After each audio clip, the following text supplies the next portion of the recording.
안녕하세요. 귀한 시간, 주님의 말씀을 나누기 위해 찾아주신 여러분을 진심으로 환영합니다. 오늘 이 자리에 함께 하시는 모든 분들의 삶 가운데 하나님의 놀라운 평강과 은혜가 가득하기를 먼저 기도합니다. 오늘 우리가 함께 나눌 이야기가 여러분의 믿음의 여정에 깊은 울림과 새로운 힘을 더하는 시간이 되기를 소망합니다. 잠시 귀를 기울이시기 전에 이 말씀이 더 많은 영혼에게 닿을 수 있도록 구독과 좋아요를 통해 선한 영향력을 함께 나누어 주시면 감사하겠습니다. 여러분의 작은 손길 하나하나가 하나님의 사랑을 전하는 귀한 통로가 될 것입니다.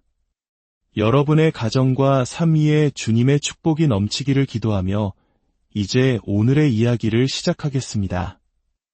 때때로 하나님께서는 우리가 어떤 일을 겪도록 허락하십니다. 그 목적은 단 하나, 훗날 다른 누군가를 도울 수 있도록 우리를 준비시키기 위함입니다. 그러니 우리는 더 이상 나의 시간은 그분의 손에 달려있다라고 그저 노래만 부르는 것에 그쳐서는 안 됩니다. 교회에 와서 뜨겁게 찬양하고 기도하고 말씀을 듣고는 교회 문을 나서는 순간부터 전혀 다른 모습으로 살아가는 삶을 이제는 멈춰야 합니다. 오늘 이 시간 진심으로 정말로 마음 깊은 곳에서부터 하나님의 말씀을 믿어보는 것은 어떨까요? 과거에 저는 증오와 쓴뿌리, 용서하지 못하는 마음으로 가득 찬 삶을 살았습니다. 당연히 비참했습니다. 제가 아무리 많은 것을 소유한다 한들 행복할 수 없었습니다. 제 안에 가득한 그 독을 빼내기 전까지는 결코 행복에 이를 수 없었습니다. 아멘. 여러분, 누군가를 용서할 때 여러분은 그 사람을 돕는 것보다 훨씬 더 자기 자신을 돕는 것임을 기억해야 합니다. 그 용서는 나를 위한 하나님의 가장 큰 선물입니다. 모든 성경 교사에게는 각자 조금씩 더 강조하는 부분이 있기 마련입니다. 저의 경우는 아마도 영적인 성숙함, 그리고 하나님 안에서 성장하여 그분이 원하시는 사람이 되는 것에 조금 더 초점이 맞춰져 있는 것 같습니다. 저는 부흥회나 집회에 참석하는 것을 참 좋아합니다. 제 삶에서 수없이 많은 집회에 참석해왔습니다. 하지만 기도 중에 드렸던 고백처럼 단순히 부흥회에 참석하는 것보다 더 중요한 것은 여러분 한 사람 한 사람의 내면에서 부흥이 일어나는 것입니다. 물론 이런 특별한 시간들을 통해 우리의 삶이 영원히 변화되는 놀라운 일들이 일어날 수 있습니다. 하나님께서 한 사람을 만지시면 그 사람은 자신이 만져졌다는 것을 알게 되고 결코 이전과 같은 사람으로 돌아가지 않습니다. 하지만 동시에 저는 꽤 오랜 세월을 살았고 이제 성경을 가르치는 사역을 한 지도 40년이 되었습니다. 40년이라는 시간 동안 특히 70년대와 80년대에 이런 집회에 수없이 많이 다녔습니다. 그리고 저는 다른 사람들의 흥분에 휩쓸려 함께 극도로 흥분했지만 결국 삶에는 아무런 변화도 일어나지 않는 사람들을 너무나도 많이 보았습니다. 저에게 그것은 비극처럼 느껴졌습니다. 여러분의 열정에 찬물을 끼얹으려는 것이 결코 아닙니다. 저는 여러분의 그 뜨거운 마음을 사랑합니다. 하지만 저는 이 자리를 빌어 다른 모든 강사님들도 마찬가지겠지만 여러분의 마음속에 무언가 귀한 것을 심어드리고 싶습니다. 이 집회의 특별한 분위기, 화려한 조명, 매일 밤 바뀌는 강사, 그리고 이 모든 것을 채우는 아름다운 찬양이 모두 끝나고 열흘이 지나 집으로 돌아가셨을 때 여러분의 삶 속에서 여전히 그 부흥이 계속되기를 바랍니다. 그래서 혹독한 현실과 환경이 변하지 않더라도 여러분은 여전히 행복하고 기쁨이 넘치며 흔들리지 않는 평안함을 누리시기를 간절히 소망합니다. 세상은 지금 절망적인 상황에 처해 있습니다. 정말로 심각합니다. 세상 사람들은 희망을 찾고 있습니다. 자신의 삶을 바꿀 수 있는 아주 작은 희망의 불꽃이라도 간절히 원하고 있습니다. 하지만 그들이 바라보는 세상 속 그리스도인이 위선자라면 그보다 더 끔찍한 일은 없을 것입니다.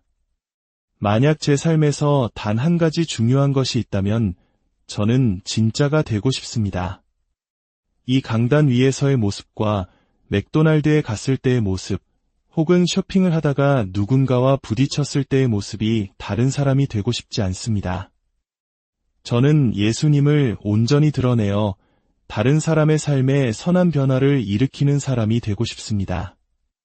마태복음 21장 18절을 보면 이런 말씀이 나옵니다. 이른 아침에 성으로 들어오실 때에 시장하신지라 예수님께서 배가 고프셨습니다. 여러분, 이 세상은 굶주린 사람들로 가득 차 있습니다. 여러분의 직장에도 굶주린 사람들이 있습니다. 저는 육체적인 배고픔을 말하는 것이 아닙니다.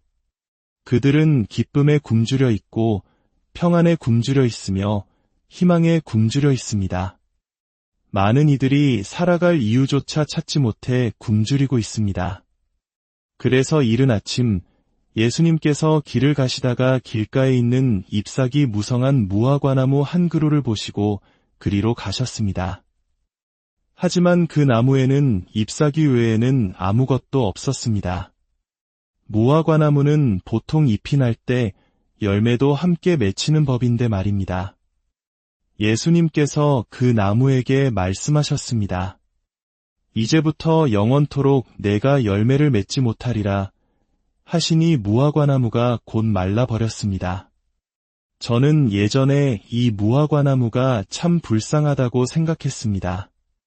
열매 맺을 시기가 아니라는 이유만으로 저주를 받다니 너무 가혹하지 않나 생각했습니다. 하지만 하나님께서는 이 말씀을 통해 제게 가장 귀한 교훈 중 하나를 주셨습니다. 보십시오. 이 무화과나무는 오늘날 많은 그리스도인들의 모습과 같습니다.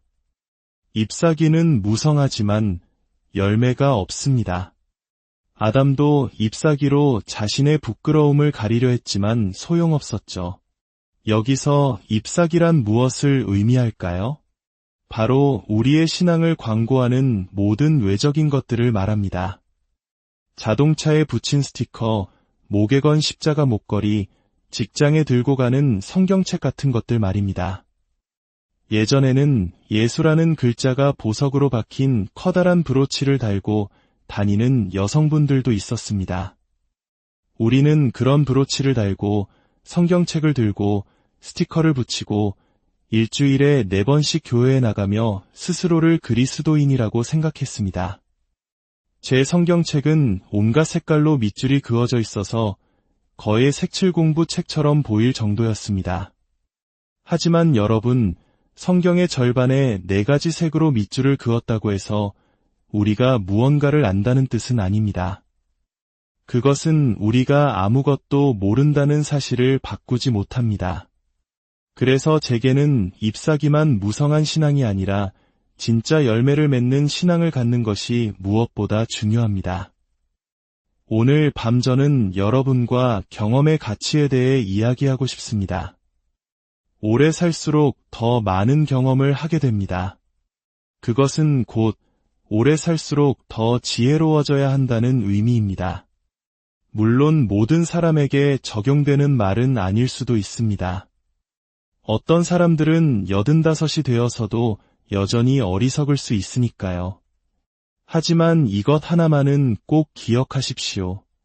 우리는 삶을 앞으로 살아가지만 삶을 이해하는 것은 뒤돌아볼 때입니다.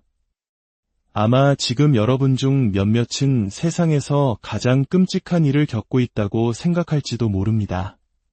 하지만 20년만 지나 보십시오.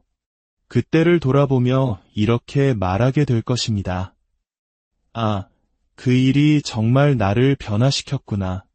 그 일 때문에 내가 하나님께 더 가까이 나아갔지. 그때 정말 큰 교훈을 얻었어. 제 인생 여정에서 이제 마지막 3분의 1을 살아가고 있는 지금, 저는 제가 겪었던 그 어떤 경험과도 바꾸지 않을 것입니다. 그 경험들은 제게 가장 소중하고 귀한 추억들이며 동시에 가장 힘들고 가슴 찢어지는 고통의 순간들이었습니다. 하지만 그 모든 것들이 지금의 저를 만들었습니다. 솔직히 말해 그런 경험이 없다면 우리는 다른 사람에게 해줄 말이 별로 없습니다. 설교를 하는 것과 하나님의 기름 부으심 안에서 설교하는 것은 전혀 다른 차원의 이야기입니다. 그리고 기억하십시오. 시끄러운 소리가 기름 부으심은 아닙니다. 누군가 강단에 서서 큰 소리로 외치고 소리 지른다고 해서 다음 주 이 시간 여러분의 삶이 변화될 것이라고 보장할 수는 없습니다. 진정한 기름 부으심은 우리를 변화시키고 우리를 묶고 있던 속박을 끊어내며 우리 삶에 하나님의 흔적을 남깁니다. 잠언 3장 13절은 말합니다. 지혜를 얻은 자와 명철을 얻은 자는 복이 있나니. 확장 번역본에서는 이렇게 덧붙입니다. 하나님의 말씀과 삶의 경험들로부터 그것을 이끌어내는 자는 복이 있다. 삶의 경험들. 여러분은 얼마나 많은 경험을 가지고 계십니까? 이 자리에는 10대들도 있고 그보다 더 어린 친구들도 있습니다. 30대, 40대, 50대, 60대. 어쩌면 제가 이 건물에서 가장 나이가 많은 사람일지도 모르겠습니다. 만약 그렇다면 저는 여러분보다 더 많은 것을 알아야 마땅합니다. 오늘날 우리에게 절실히 필요한 것이 있습니다. 바로 젊은 세대와 기성세대가 함께 협력하는 것입니다. 저는 요즘 젊은이들처럼 재능이 뛰어난 세대를 본 적이 없습니다. 이 모든 미디어 기술을 다루는 여러분의 능력은 거의 경이로울 정도입니다. 제 어린 손주가 저보다 스마트폰을 더 잘 다루는 세상이니까요. 여러분에게는 은사, 재능, 열정, 그리고 에너지가 있습니다. 하지만 제가 지금부터 하는 말에 기분 나빠하지 마십시오. 여러분에게는 여러분보다 나이 많은 사람들이 가진 경험이 부족합니다. 젊은 사람이 나이 많은 사람이 최신 기술을 모른다는 이유만으로 무시하는 것만큼 보기 싫은 것도 없습니다. 과거 역사 속, 그리고 오늘날 일부 문화권에서는 여전히 나이든 어르신이 방에 들어오면 모두가 일어서는 전통이 있습니다. 때로는 우리에게도 그런 존중의 문화가 다시 필요하지 않을까 생각합니다. 그들이 존중했던 것은 무엇이었을까요? 바로 그들의 지혜, 수년간의 경험이었습니다. 사람이 50, 60이 될 때까지 얼마나 많은 일을 겪게 될까요? 여러분의 인생에는 즐거운 일도 많겠지만 힘든 일들도 분명히 겪게 될 것입니다. 하지만 여러분 안에 개인적인 부흥이 있다면 그 모든 것을 이겨낼 수 있습니다. 사도 바울은 나는 자족하기를 배웠노라라고 고백했습니다. 배웠다는 단어에는 고통이 담겨 있습니다.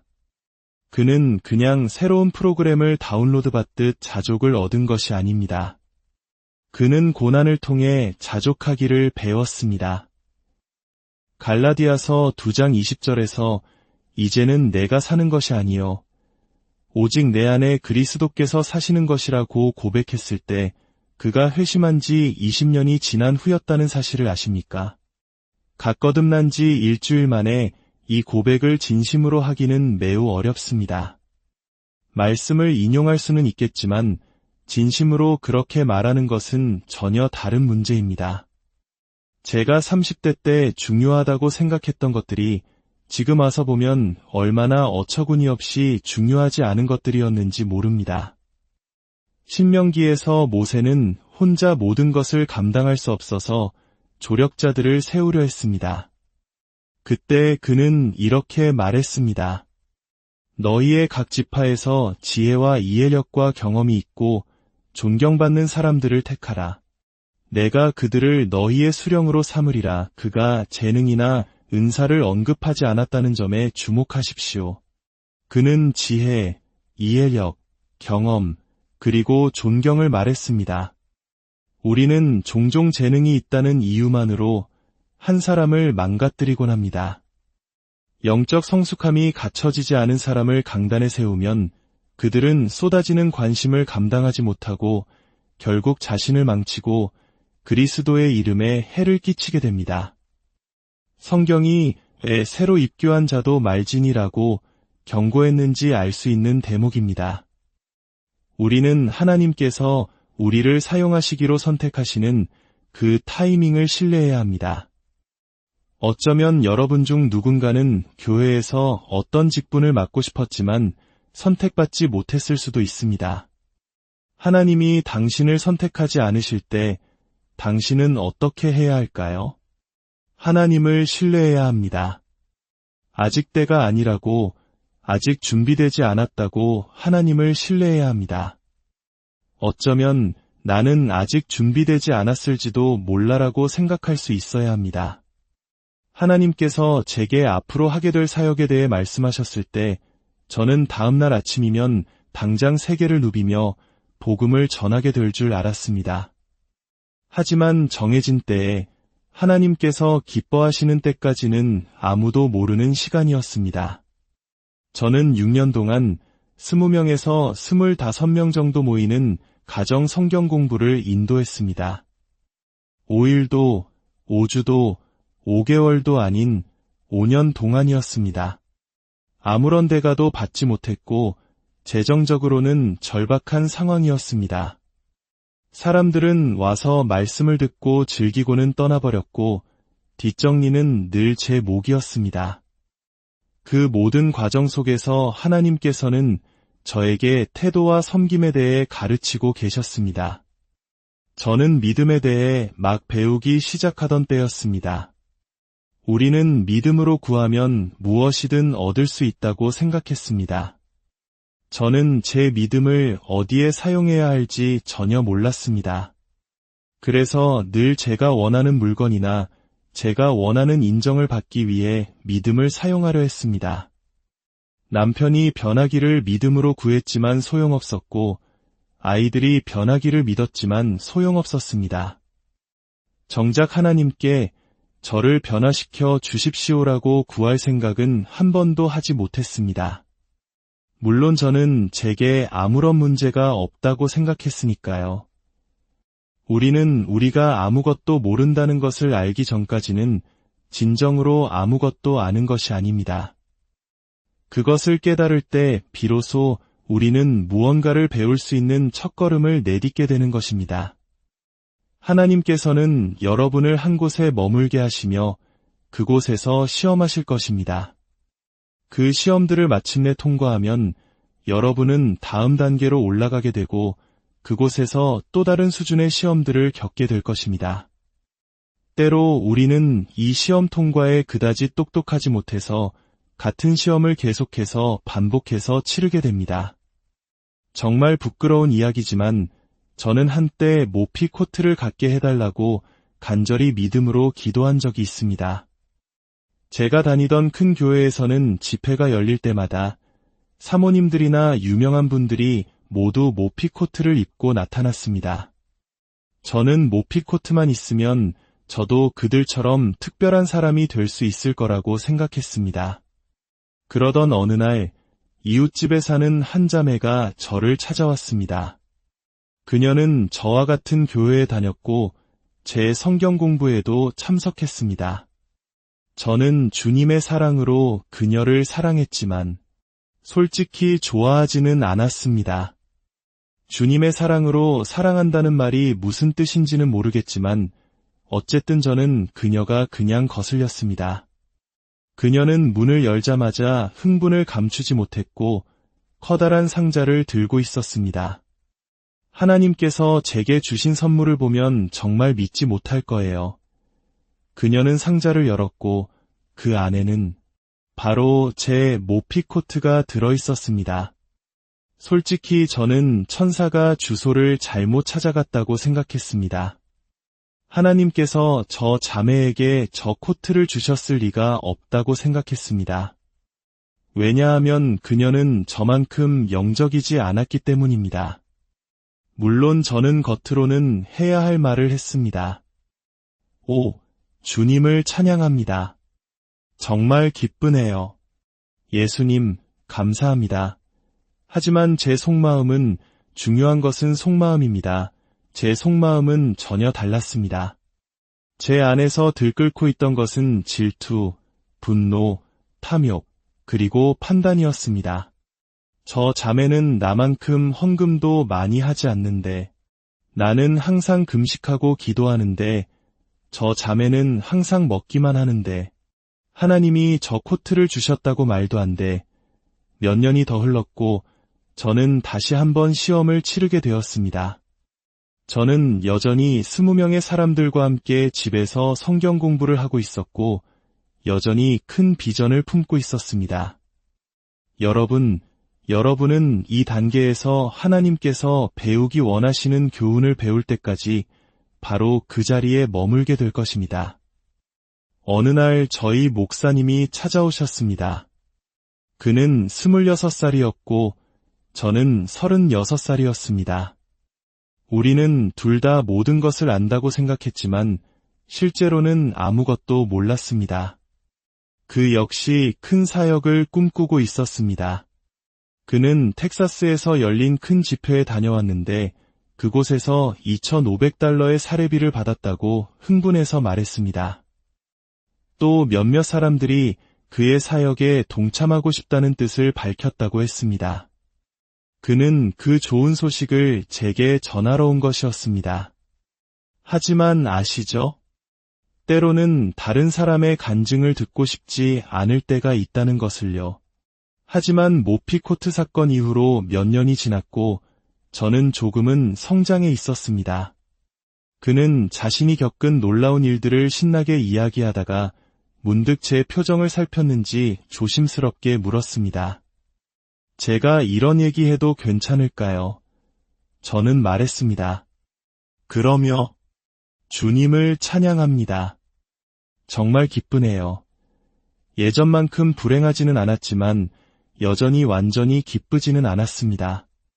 그가 떠난 후 저는 딸의 침대에 엎드려 울고 또 울었습니다. 그리고 하나님께 이렇게 기도했습니다.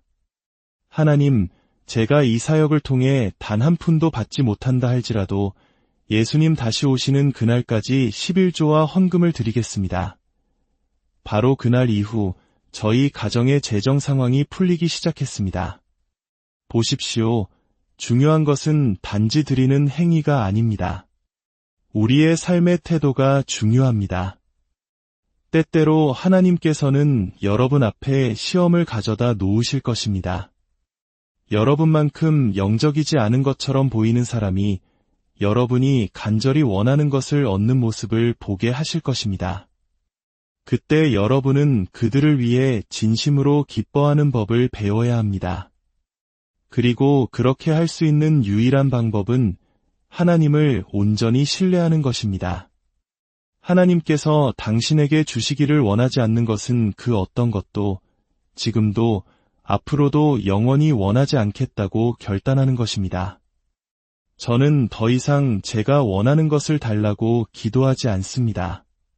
저는 하나님께서 제가 감당할 수 있는 것을 주시도록 기도합니다.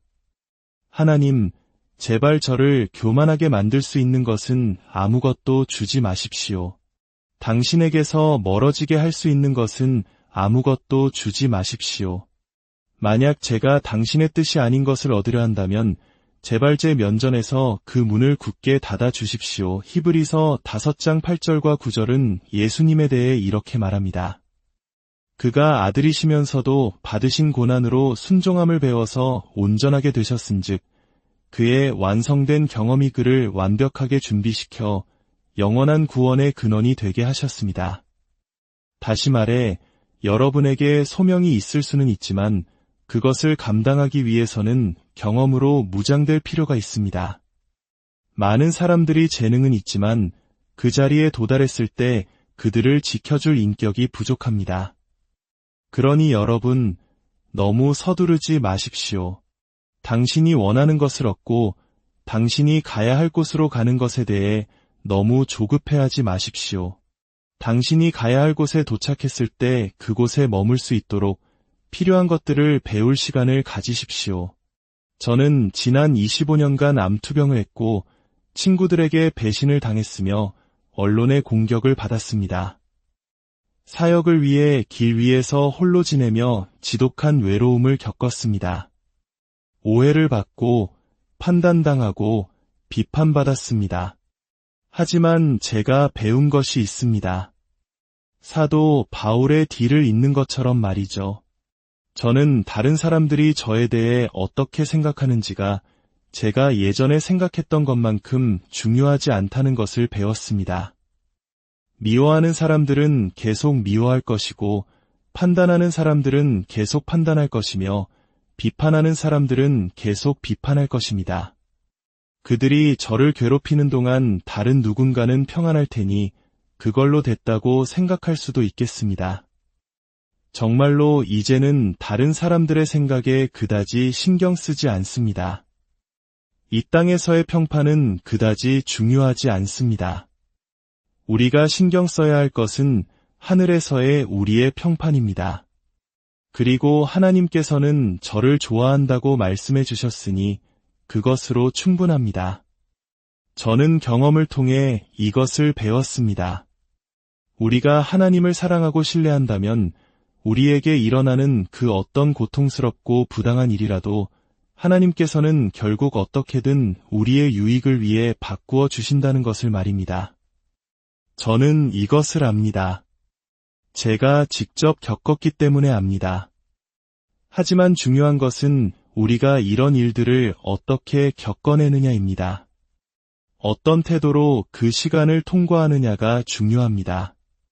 어린 시절, 저는 아버지에게 수년간 반복적으로 끔찍한 학대를 당했습니다.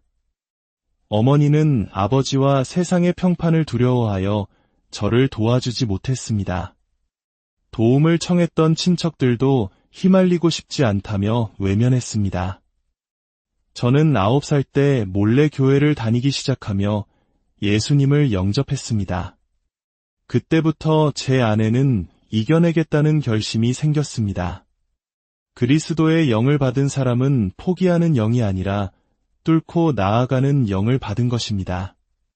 저는 그 상황에서 벗어나게 해달라고 기도했습니다. 아버지가 돌아가시기를, 어머니가 그를 떠나기를 어떤 방법으로든 벗어나게 해달라고 기도했습니다.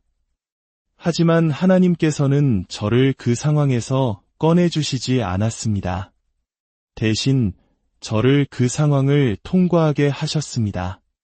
저는 그때 하나님께서 제 삶을 통해 무엇을 하실지 전혀 알지 못했습니다. 하지만 솔직히 말씀드리자면 제가 겪었던 그 고통은 지금 전 세계 수백만 명의 사람들을 돕고 있습니다. 때로는 하나님께서 여러분이 어떤 일을 겪도록 허락하십니다. 그분이 악한 일을 행하시는 것이 아닙니다. 다만 훗날 다른 누군가를 도울 수 있도록 여러분을 준비시키기 위해 그 일을 허락하시는 것입니다. 예수님께서는 고난을 통해 순종을 배우셨고 그분의 완성된 경험은 우리 구원의 근원이 되셨습니다. 여러분이 겪는 모든 고통도 마찬가지입니다. 그 과정에서 저는 비난을 멈추고 자기 연민을 멈추고 쓴 뿌리를 버리고 진정으로 용서하는 법을 배워야만 했습니다. 그 가장 큰 시험은 제 부모님이 연로해지고 편찮으셨을 때 찾아왔습니다. 하나님께서는 제 마음에 내가 그들을 돌보아라는 마음을 주셨습니다. 처음 그 음성을 들었을 때 저는 사탄을 꾸짖었습니다. 사탄의 속삭임이라고 생각했습니다. 하나님께서 제게 그런 일을 요구하실 리가 없다고 생각했습니다. 하지만 여러분, 하나님께서는 우리에게 어려운 일을 요구하실 것입니다. 그분이 자신의 독생자에게 무엇을 요구하셨는지 보십시오. 긴 이야기를 짧게 하자면 많은 씨름 끝에 저희는 부모님을 저희가 사는 도시로 모셔와 작은 집을 구해드리고 차를 사드리고 잔디를 깎아줄 사람을 고용하고 식료품을 사다 드리는 등 모든 것을 돌봐드렸습니다. 그리고 나중에는 요양원에 모셨습니다. 그렇게 저는 저에게 상처를 주었던 부모님과 친척의 요양원 비용을 15년 동안 지불해 왔습니다. 하지만 이것을 말씀드리고 싶습니다. 저희가 그렇게 손을 내밀었을 때 아버지는 그리스도를 영접하셨습니다. 어느 날 아침 80살이 된 아버지는 처음으로 제게 어린 시절 저지른 일에 대해 눈물로 사과하셨습니다. 그리고 저는 아버지와 함께 구원의 기도를 드렸고 열흘 뒤 저희는 아버지에게 세례를 주었습니다. 저는 집 한 채를 산다고 생각했지만 사실은 한 영혼을 사고 있었던 것입니다. 이것이 바로 하나님께서 우리에게 가진 것을 너그럽게 나누라고 하시는 이유입니다. 직장에서 당신을 지독하게 괴롭히는 상사가 있다고 상상해 보십시오. 그녀에 대한 험담을 멈추고 그녀를 위해 기도하는 단계까지 성장했다고 합시다. 그런데 어느 날 그녀의 차가 고장나서 한 달 동안 발이 묶였다는 소식을 듣게 됩니다. 그때 하나님께서 당신의 마음에 당신의 길과 전혀 다른 방향임에도 불구하고 매일 아침 그녀를 태워 출근하고 저녁에 집에 데려다 주라는 마음을 주신다면 어떻게 하시겠습니까? 바로 그때 당신의 무성한 잎사귀 아래에 열매가 맺히는 것입니다. 그녀는 당신의 잎사귀, 즉 당신의 기독교적인 겉모습을 비웃어왔을지 모릅니다. 하지만 이제 당신은 열매를 보여주는 것입니다. 열매 앞에서는 아무도 논쟁할 수 없습니다. 오늘날 교회에 필요한 것은 더 많은 열매입니다. 우리는 이 건물 안에만 머물러서는 안 됩니다. 이 놀라운 부흥의 경험을 가지고 세상 밖으로 나아가야 합니다. 시편 105편 18절은 요셉에 대해 이렇게 말합니다. 그의 발은 착고를 차고 그의 몸은 쇠사슬에 매였으니. 그리고 한 번역본은 이렇게 덧붙입니다. 그의 영혼이 쇠 안으로 들어갔도다. 이 말은 그가 겪은 고통이 너무나도 커서 그를 묶었던 쇠사슬이 그의 영혼의 일부가 되었다는 뜻입니다.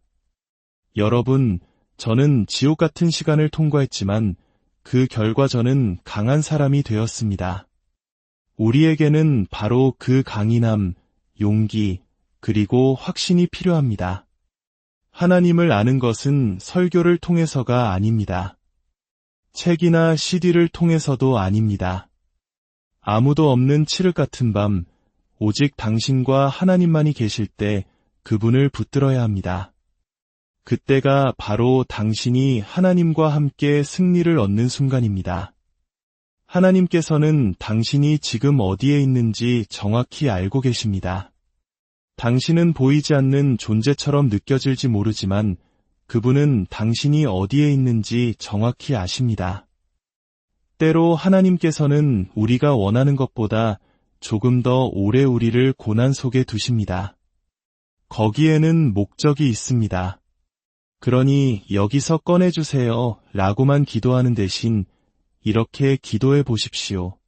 하나님, 때가 되면 저를 이 상황에서 건져주실 것을 믿습니다. 하지만 제가 이 안에 있는 동안 당신께서 제가 배우기를 원하시는 것을 배우게 하소서. 이 상황은 끔찍할지라도 하나님은 여전히 선하십니다. 여러분의 영혼에 더 많은 쇠가 새겨질 때 사탄은 두려워할 것입니다. 더 이상 직장에서 누군가 당신에 대해 험담한다고 해서 당신의 하루를 망치지 못할 것입니다. 당신의 기쁨을 빼앗지 못할 것입니다. 이제부터는 아무도 나를 괴롭게 하지 말라. 내가 내 몸에 예수의 흔적을 지니고 있노라. 주님, 우리는 당신을 너무나 사랑합니다. 당신을 경배하고 찬양합니다. 아버지, 저는 여기 있는 각 사람이 무엇을 겪고 있는지 알지 못하지만 우리는 모두 무언가를 겪는다는 것을 압니다. 그러나 우리는 두려워할 필요가 없습니다. 도망칠 필요도 없습니다. 대신 이렇게 고백할 수 있습니다. 하나님, 때가 되면 저를 건져주실 것을 압니다. 당신이 저를 사랑하시기 때문입니다. 이 상황 속에서 제가 배워야 할 것이 있다면 그것을 끌어안고 배우겠습니다. 이 시험을 통과하기 원합니다. 더 이상 같은 시험을 반복하고 싶지 않습니다. 당신이 원하시는 사람이 되게 도와주소서. 오직 당신이 원하시는 모습이 되기를 원합니다. 예수님의 이름으로 기도합니다. 아멘. 오늘 여러분과 함께 믿음의 기쁨에 대해 나누고 싶습니다. 여러분, 믿지 않는 것보다 믿는 것이 더 쉽다는 것을 아십니까? 믿는 것은 선택입니다. 우리는 스스로를 믿는 자라고 부릅니다. 그것이 우리가 해야 할 일이기 때문입니다. 성경에서 믿음과 믿는 것은 종종 혼용되지만 저는 믿음은 하나님이 주시는 선물이라고 생각합니다. 로마서 12장 3절은 각 사람에게 믿음의 분량을 나누어 주셨다고 말합니다. 하지만 믿는 것은 우리가 하기로 결단할 수 있는 행동입니다. 하나님과 동의하기로 결정하는 것입니다. 구원을 받으려면 마음에 믿고 입으로 시인해야 합니다. 이것이 모든 성공의 패턴입니다. 마음으로 믿고 입으로 고백을 바꾸는 것입니다. 당신이 새로운 피조물이라는 것을 배웠다면 더 이상 자신에 대해 나쁘게 말할 수 없습니다. 나는 새로운 피조물이다. 나는 하나님과 유로운 관계가 되었다. 그분은 나를 위한 선한 계획을 가지고 계신다. 나는 아직 가야 할 곳에 이르지 못했지만 과거의 내 모습에 머물러 있지 않음에 감사한다. 나는 전진하고 있다. 이렇게 고백할 때 당신은 사탄을 이길 수 있습니다. 세상에는 하나님을 믿는다고 말하지만 정작 자신의 삶에 도움이 되는 다른 것들은 거의 믿지 않는 사람들이 너무나 많습니다. 저도 오랫동안 그랬습니다. 저는 예수님을 믿었지만 과거의 상처 때문에 평생 열등한 삶을 살 것이라고 믿었습니다. 하나님이 저를 위해 예비하신 다른 모든 약속들은 믿지 않았습니다. 슬픈 사실은 세상이 그런 사람들로 가득 차 있다는 것입니다. 예수님은 우리가 단지 종교를 갖기 위해 죽으신 것이 아닙니다. 일요일에 교회에 갔다가 집에 돌아와 아무런 변화도 없는 삶을 반복하기 위해 죽으신 것이 아닙니다. 예수님은 우리가 하나님과 깊고 개인적이며 친밀한 관계를 맺도록 하기 위해 죽으셨습니다. 요한복음 6장 28절에서 사람들이 예수님께 묻습니다. 우리가 무엇을 하여야 하나님의 일을 하오리이까? 예수께서 대답하여 이르시되 하나님께서 보내신 이를 믿는 것이 하나님의 일이니라. 문제가 있을 때 하나님께서 당신에게 원하시는 것은 무엇입니까? 믿는 것입니다. 무엇을 해야 할지 모를 때 하나님께서 원하시는 것은 무엇입니까? 믿는 것입니다. 20년 동안 돌파구를 기다렸지만 아무것도 보이지 않을 때 하나님은 무엇을 원하실까요? 그냥 믿는 것입니다. 예수님은 나사로의 무덤 앞에서 우셨습니다. 그것은 나사로의 죽음 때문이 아니었습니다. 그분은 이미 그를 살리실 것을 알고 계셨습니다. 예수님은 그들의 불신 때문에 우셨습니다.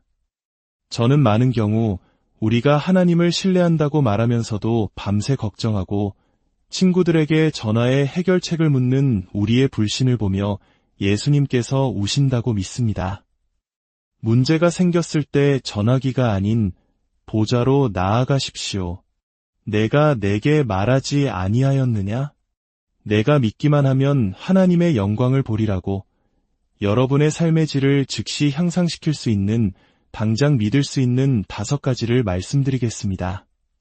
첫째, 하나님께서 당신에게 명령하시는 것은 무엇이든지 할 수 있다고 믿으십시오. 성경이 제게 하라고 하는 모든 것은 그리스도를 통해 제가 할 수 있습니다. 너무 힘들어, 불가능해라고 말하는 것을 멈추십시오. 둘째, 하나님은 누구든지 변화시킬 수 있다고 믿으십시오. 다른 사람을 위해 기도할 때 하나님께서 지금 그 사람 안에서 일하고 계신다고 선포하십시오. 그리고 모든 사람의 가장 좋은 면을 믿기로 결단하십시오. 셋째, 어떤 상황이든 변할 수 있다고 믿으십시오. 당신은 빛에서 자유로워질 수 있습니다. 다시 사랑할 수 있습니다. 과거에 얽매일 필요가 없습니다. 넷째, 하나님은 당신이 저지른 어떤 실수라도 선으로 바꾸실 수 있다고 믿으십시오. 실패를 두려워하지 마십시오. 실패는 모든 성공의 일부입니다. 마지막으로 다섯째, 당신의 시간은 하나님의 손에 있음을 정말로 믿으십시오. 정말로, 진심으로 믿으십시오. 교통체증에 갇혔을 때조차도 하나님께서 나를 어떤 사고로부터 지켜주고 계시는구나라고 믿으십시오. 교회에 와서 내 모든 것들입니다 라고 노래만 부르고 세상에 나가서는 정반대로 사는 삶을 멈추십시오. 오늘부터 정말로 진심으로 믿기 시작하십시오. 믿지 않을 때보다 믿을 때 여러분은 훨씬 더 행복해질 것입니다. 아버지, 오늘 주신 말씀을 감사드립니다. 이것은 제게 매우 중요하고 당신에게도 매우 중요한 줄 믿습니다. 우리가 사랑에 대해 많이 이야기하지만 그것을 행하기 전까지는 아무것도 아는 것이 아닙니다. 오늘 밤 듣기만 하고 깨닫지 못했던 이들이 진정으로 깨닫게 되기를 기도합니다. 정보가 아닌 계시가 되게 하옵소서. 상처받은 세상은 사랑이 필요하고 그 사랑을 보여줄 사람은 믿는 자들 외에는 없습니다. 우리를 통해 일하여 주옵소서. 예수님의 이름으로 기도합니다. 아멘. 마태복음 24장은 마지막 때의 징조에 대해 말합니다. 예수님은 그때에 많은 사람이 실족하게 되어 서로 잡아주고 서로 미워하겠으며 불법이 성함으로 많은 사람의 사랑이 식어지리라고 말씀하셨습니다. 세상의 문제 때문에 우리의 사랑이 식어가고 있습니다. 우리는 하나님께 집중하고 사람들을 돕고 사랑 안에서 행하는 데 집중해야 합니다. 하나님은 우리에게 모든 사람을 사랑하라고 명령하십니다. 누가복음 6장 32절은 말합니다. 너희가 만일 너희를 사랑하는 자만을 사랑하면 칭찬받을 것이 무엇이냐. 죄인들도 사랑하는 자는 사랑하느니라. 진정한 사랑은 당신에게 못되게 구는 사람들, 당신에게 잘해주지 않는 사람들을 사랑할 때 드러납니다. 성경에서 사랑으로 번역된 헬라어에는 4가지가 있습니다. 낭만적인 사랑인 에로스, 가족 간의 사랑인 스토르게, 형제애인 필레오가 있습니다. 이 모든 것이 좋지만 우리가 추구해야 할 사랑은 아가페입니다. 바로 하나님의 신적인 사랑입니다. 이것은 감정이 아닙니다. 우리 안에 계신 성령님을 통해 우리 마음에 부어진 것입니다. 따라서 우리는 그것을 나눠줄 수 있습니다. 잘못된 일을 하고 싶은 감정이 들 때에도 옳은 일을 하기로 선택할 수 있습니다. 이것이 바로 육신을 따르는 삶과 영을 따르는 삶의 차이입니다. 하나님은 우리에게 자유의지를 주셨고 우리의 모든 선택에는 결과가 따릅니다. 이제 불순종하는 그리스도인의 삶을 멈출 때입니다. 하나님을 사랑한다면 그분의 말씀에 순종해야 합니다. 여전히 상처가 있는 상태에서 옳은 일을 행할 때 우리는 성장합니다. 그것이 바로 영적 성숙입니다. 오늘 밤 하나님의 사랑이 여러분의 마음을 가득 채우기를 기도합니다. 감정에 휘둘리는 사랑이 아닌 결단하고 행동하는 아가페 사랑으로 서로를 사랑하고 세상을 섬기는 여러분이 되기를 축복합니다.